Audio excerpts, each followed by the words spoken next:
সালাউদ্দিন সাহেবের জন্য ধানের শীষের পক্ষে আমাদের প্রত্যেকটি দল, অঙ্গ সহযোগী সংগঠন কাজ করতেছে। বিশেষ করে বিএনপি, যুবদল, ছাত্রদল, কৃষক দল, স্বেচ্ছাসেবক দল, তাঁতি দল, মৎস্যজীবী দল, শ্রমিক দল, মহিলা দল, ওলামা দল, কৃষক দল এবং আরো অন্যান্য সামাজিক সংস্থা আছে, যেমন জিয়া পরিষদ, জিয়া সাংস্কৃতিক সংসদ, তারপরে আরো অন্যান্য সংস্থা কাজ করতেছে।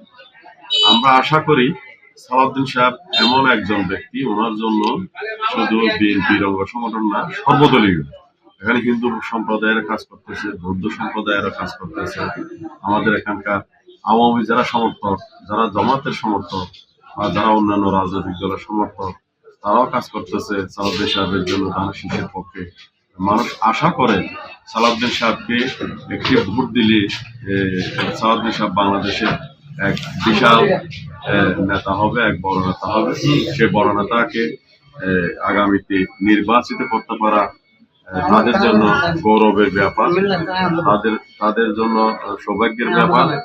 সেজন্য বাংলাদেশের প্রত্যেকটি সংস্থা, প্রত্যেকটি দপ্তর থেকে চেয়ে আছে বাংলাদেশের জনাব চেয়ারম্যান তারেক রহমানের দিকে।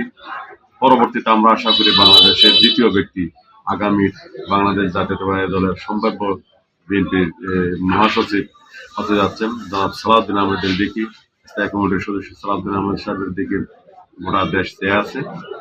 এবং ওনার ব্যাপারে আমাদের এখানকার সকল আলেম, পীর, বুজুর্গ, কৃষক, শ্রমিক, লবণ ব্যবসায়ী, কৃষিজীবী, কাঠ ব্যবসায়ী, পান ব্যবসায়ী, আমাদের এখানে দলমত নির্বিশেষে সকলেই সালাউদ্দিন সাহেবের জন্য কাজ করতেছে।